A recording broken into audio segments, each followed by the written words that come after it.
So, for our next segment, we're going to be talking about the Chicago White Sox. We're currently in the offseason for baseball. There's been a couple moves they've already made. You a White Sox fan? One is that they traded away Dan Dunning to the Texas Rangers for Lance Lynn, and we gave away another prospect too. By the name of Weems, according to Kevin. Weems. Okay. And then we also signed back one of our former players, Adam Eaton, from the Nationals. Yeah. So, my mom's favorite player. We'll ask about the trades. We'll see if you guys like it or not, and if these are good moves. We'll let Manny take the show right from the bat. Real quick. What do you got? Am I allowed to jump an F-bomb or no? Yeah, one every once in a while. Fuck the White Sox. Not White Sox, White Sox. Oh, great wordplay there, Manny. Okay, but what do you think of the acquisition? So that must mean it's a good move if you're upset. Who says I'm upset? Well, I mean, if you're just gonna start with F the White Sox, it sounds like you're a little upset. He's ecstatic right now. Can't you see it, Matt? Are you mad that our pitching staff is light years ahead of yours? Our entire team, like our farm system, our rotation, our bench players, our coaches, our water boys. I can't hear you because I have a ring plugged in my ear. Oh yeah, one every 108 years. You're never gonna see another one. More recent than you guys. More recent. Okay, but again, we're primed for multiple rings within that was like the next 35 decade. presidents ago, the last time you guys won. 35 presidents ago. Was there even an iPhone? Was there even an iPhone when you guys won? It was 2005. Wasn't it 2008? 15 years ago. It was 2005. It was 2005. And so a World Series is only in the dinosaurs were still living back then. iPhone was George Washington was not We're not going into a Cubs White Sox debate. We're getting into what do you think of the moves so far. Jimmy, do you have anything about the moves? Oh, I don't really. I'm starting to watch more baseball, but right now I don't know anything tell about us it. your story, you said. But my math teacher at Notre Dame, Mr. Pauly, he played some minor league ball and went Division I to Butler, and his roommate was best friends with this dude Lance that they just signed. So like they hung out all the time and everything. So he's hoping to get some free tickets off the situation. The fact that he's on the White Sox. That'd be cool. Because I mean, White Sox have a much better field for kids, and he's got kids now, so it's just a much better ballpark in general. One of the best. It's got the Is that why kids zone? Is that why Wrigley Field got named like most historical? Okay, if you like pissing in a trough, and I was about to say welcome that. to Chicago. That's why I go to the games, Matt. No, I know you. Let me just say, because you guys are weird. You probably drink out of there. You're like, it's a let me water just say, fountain. you guys can't talk nothing bad about the Cubs until you guys win the ring. So I don't We want to already hear. won a ring before you.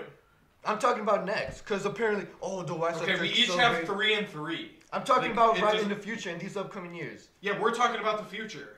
Exactly. You got the White Sox are so much greater than the Cubs. Blah blah blah. Okay, what about this past year? Did you win a fucking playoff game? No. So we had a significantly better. You guys season. won one. Yeah, which is there were 3 games played. infinitely more than you won, because you won 0, and you I'm got about to- shut out by the fucking Marlins. Welcome to 2020, a year where baseball. I'm about to roast the Dodgers in this one, but actually not. Fuck that. No, yeah, we're not going to. All right, Cal, Okay, what do you think of the move so far for the White Sox? I think it boasts our rotation substantially because Lance Lynn has been a premier starter the last 2 years. You just flip over your notes. He's gonna look at my shit. No, I looked at his record the past 2 seasons. He's 22-14 with a 3.57 ERA the last 2 years. He has led the league in innings pitched. He is 5th in wins above replacements, which is surprising for being on the fucking Rangers. But last year he had a great year. The year before, I think it's a great boost to our rotation. Obviously, it will give us innings, which we need. What about Dunning pitches 3-4 innings. We need a guy that can pitch double that, which Lance Lynn can do pretty much every start. Okay. What about the Eaton? I would have loved to, for us to go after Springer. I mean, Adam Eaton he was good for us, obviously, but he's getting up there in age. He didn't have a great year last year, but really a lot of guys that expected to do good didn't do well. So, I'm not going to hang that over his head. And he did well in the World Series for the Nationals when they played. I think he had a homer, didn't he? So you think the White Sox got better, right? Oh, yeah, for sure. So these 2 moves are good. Oh, yeah. Okay.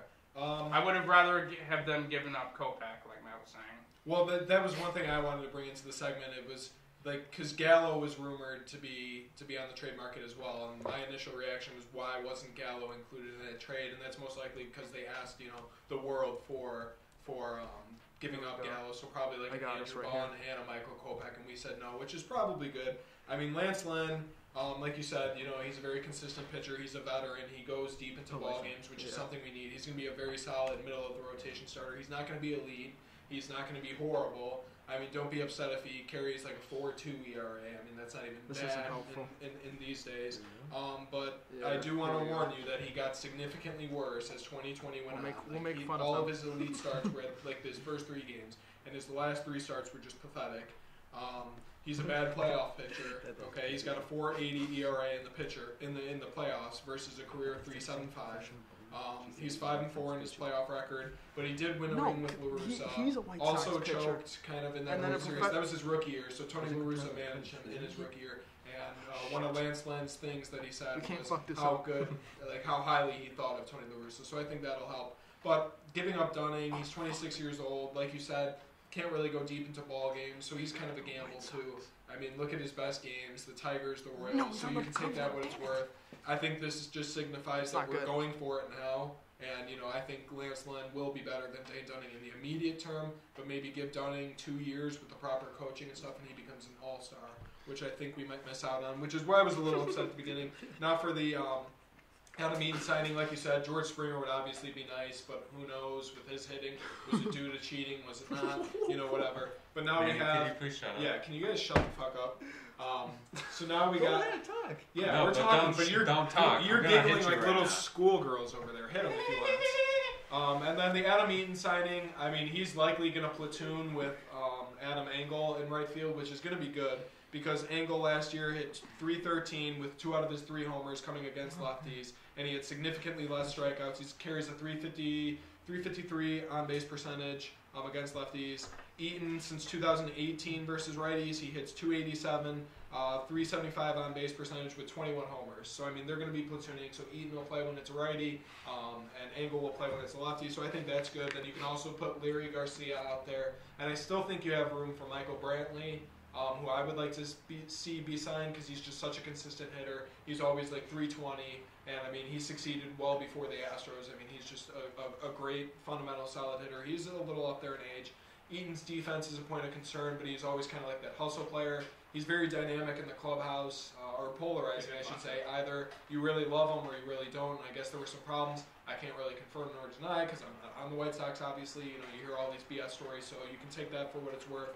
But I think it's a completely new clubhouse since he was here back in 2015, 16, whatever it was. But what the White Sox need to do from here on out, I will shut down you and Andrew about Trevor Bauer because he would not be a good signing for the White Sox, especially seeing that they just signed Lance Lynn. Because Bauer, this was like his one good year. He had one good year in 2016, I believe it was, and then after that, he was just like pretty much a bad pitcher. This year he only succeeded because he played the no-hitting NL Central, basically. Okay, both teams that got no-hit this year were the Brewers and the Pirates, both coming out of the NL Central. When he had to pitch in big games, he choked completely. On my birthday, it was a Saturday primetime game, got blown up by the Cubs for 4 runs, and we all know the Cubs suck and they can't hit. And then a couple weeks later, when he was playing the White Sox in Cincinnati, we hit him for 2 home runs. So, I mean, he can't really pitch in big games. In his World Series career, he's 0-2 with a 5.40 ERA. I mean, he choked against the Cubs. I mean, and he's looking for like $35 million a year. Like, that's ridiculous. He is nowhere near worth that kind of money. Okay? Right. He's obviously improved throughout his career, and you can take this year for what it's worth. It's kind of a weird year. For sure, let me throw the ball.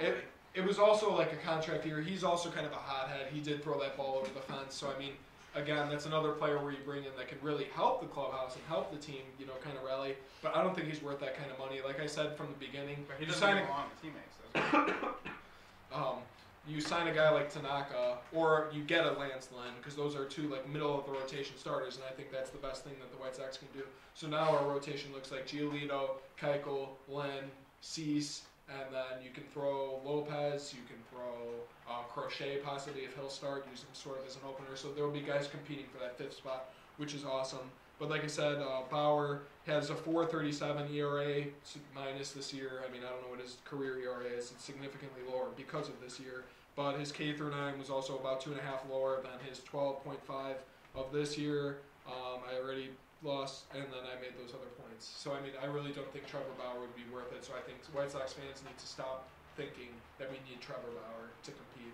I mean, this, I think we're set to compete now. You make a couple other moves. The biggest moves they need to make are signing Colomé and Liam Hendricks. And I think you put Colomé at the closer because he is very consistent and very used to that closing role. You throw him in to get 4 outs, he chokes. You throw him in with a 4-run lead, he chokes. You give him his scenario, he's got to get 3 outs and he's up 2, he is lights out. So you keep him at closer. Liam Hendricks. Where you're right the last 2 years. Yeah, Liam Hendricks, and the games that he struggled he was thrown in the 8th inning to get 4 outs because it's a little different from a closer. Closers are very routine based, so he needs that consistency coming in. So and Liam Hendricks, you can shift to I think a setup guy. If we don't get Hendricks, will we put Bummer is set up? Well, Bummer is already the setup we have, and then who's the guy?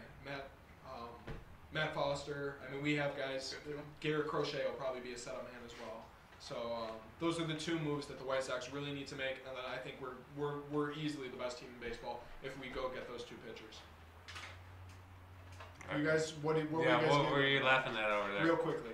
What do you call 40? Oh shit! Oh, what do you get when you combine 40 White Sox players with 40 lesbians? 80 people that don't do dick. That's a good one. Yeah, that was a great one, man. Yeah. We're all laughing on our knees right now.